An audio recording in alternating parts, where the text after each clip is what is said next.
आगरा के थाना शाहगंज से एक बेहद दुखद खबर सामने आई है।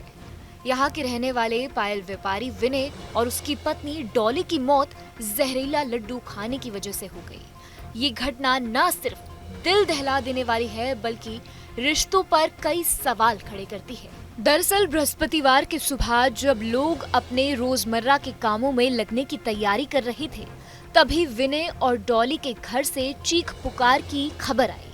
दोनों पति पत्नी मृत पाए गए। कमरे में उनका शव पड़ा था और पास में ही उनकी 20 दिन की मासूम बच्ची बिलख रही थी। उस मासूम को ये नहीं पता था कि उसके माता पिता अब कभी उसे गोद में नहीं उठा पाएंगे। मौके पर पहुंची पुलिस और पुलिस ने छानबीन शुरू की। वहां आधा खाया हुआ एक लड्डू मिला जिसमें जहर होने का शक जताया गया। इस जहरीले लड्डू ने एक पूरा परिवार उजाड़ दिया। सर, सालन की क्या घटना है? थाना शाहगंज के अंतर्गत जो आजमपाड़ा आता है, वहां से सूचना प्राप्त होती है कि एक पुरुष और एक महिला जो है अचेत अवस्था में पड़े हैं। जब पुलिस टीम वहां पहुंचती है तो देखती है वो दोनों अचेत अवस्था में पड़े हैं। साथ ही एक तकरीबन नवजात बच्ची जिसकी तकरीबन 1 महीने के आसपास की है, वो भी पड़ी है। पुलिस दोनों व्यक्तियों को लेके तुरंत एसएन मेडिकल कॉलेज लेके जाती है, जहां पे उनके मृत घोषित किया जाता है। और एक पास में लड्डू भी पड़ा था जो थोड़ा संदिग्ध है। इस पे फॉरेंसिक टीम को बुला के सारे एविडेंसेस कलेक्ट करा लिए गए हैं। जो भी तहरीर मिलेगी इस पर मुकदमा लिख के आगे की विधिक कार्रवाई की जाएगी। इस पूरी घटना को और चौंका देने वाला मोड़ तब मिला जब पता चला कि मरने से ठीक पहले विनय ने अपने साले संदीप को एक वॉइस मैसेज भेजा था। उसने अपने साले को बताया कि धोखे से किसी ने कुछ मिलाया है लड्डू में। दुर्भाग्य से संदीप उस वक्त आईआईटी की परीक्षा देने गया था। जब दोपहर को उसने ये मैसेज देखा तब वह फौरन बाइक से बहन के घर पहुंचा, लेकिन तब तक बहुत देर हो चुकी थी। इस मामले में सबसे चौंका देने वाली बात यह है कि विनय ने जिन लोगों की बात की वो कोई और नहीं बल्कि उनके अपने ही घर वाले थे। संदीप की शिकायत पर पुलिस ने विनय की मां भगवान देवी, बड़ा भाई टीटू, भाभी नीलम और छोटे भाई राम को हिरासत में ले लिया है।